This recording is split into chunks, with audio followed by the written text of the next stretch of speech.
पेपरफुटीचे वाढते जाळे, महाराष्ट्रातील लाखो विद्यार्थ्यांच्या भविष्याशी सुरू असलेला क्रूर खेळ. विशेष लेख MG न्यूज.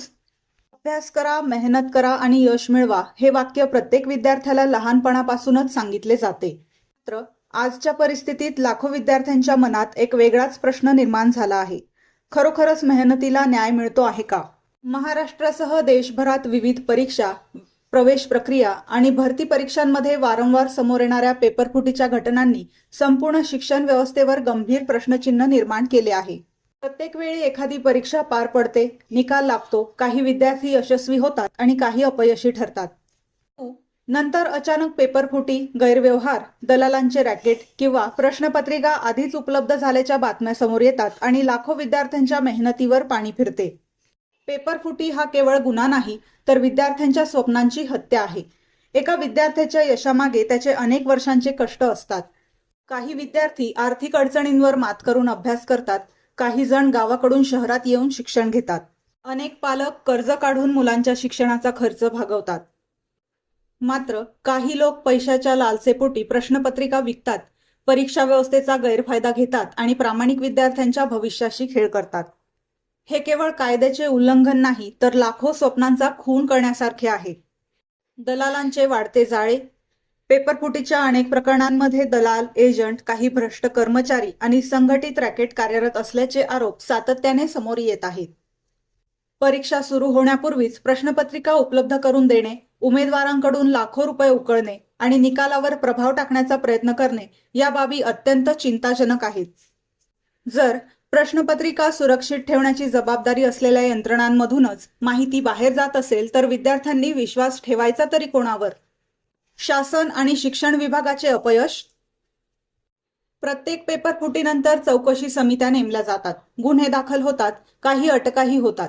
परंतु प्रश्न असा आहे की या घटना वारंवार घडतातच कशा?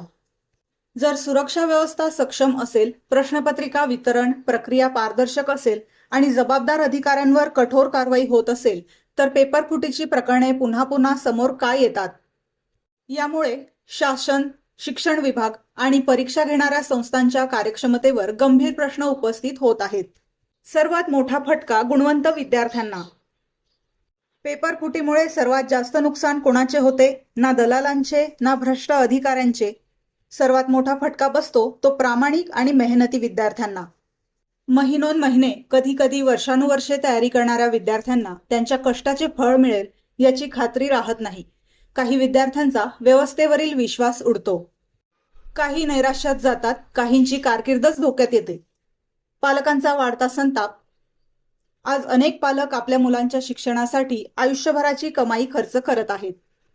क्लासेस, वसतिगृह, पुस्तके, परीक्षा शुल्क आणि इतर खर्च यासाठी लाखो रुपये खर्च केले जातात.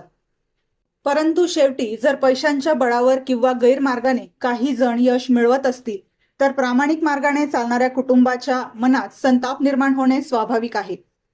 केवळ अटक करून प्रश्न सुटणार नाही. पेपरफुटी प्रकरणांमध्ये काही आरोपींना अटक झाली म्हणजे समस्या संपत नाही. अशा रॅकेटचे संपूर्ण जाळे उद्ध्वस्त करणे आवश्यक आहे. यासाठी प्रश्नपत्रिका सुरक्षा व्यवस्था अधिक मजबूत करणे, डिजिटल ट्रॅकिंग प्रणाली विकसित करणे, दोषींवर जलद गती न्यायालयात खटले चालवणे, संबंधित अधिकाऱ्यांची जबाबदारी निश्चित करणे, विद्यार्थ्यांसाठी पारदर्शक परीक्षा प्रणाली उभारणे या उपाययोजना तातडीने राबवणे गरजेचे आहे. विद्यार्थ्यांचा एकच प्रश्न.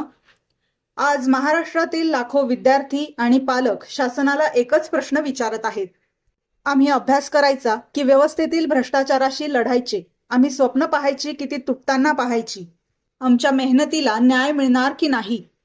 जोपर्यंत पेपरफुटी आणि परीक्षा गैरव्यवहारांना कायमचा आळा बसत नाही, तोपर्यंत प्रत्येक प्रामाणिक विद्यार्थ्यांच्या मनात हा प्रश्न कायम राहणार आहे.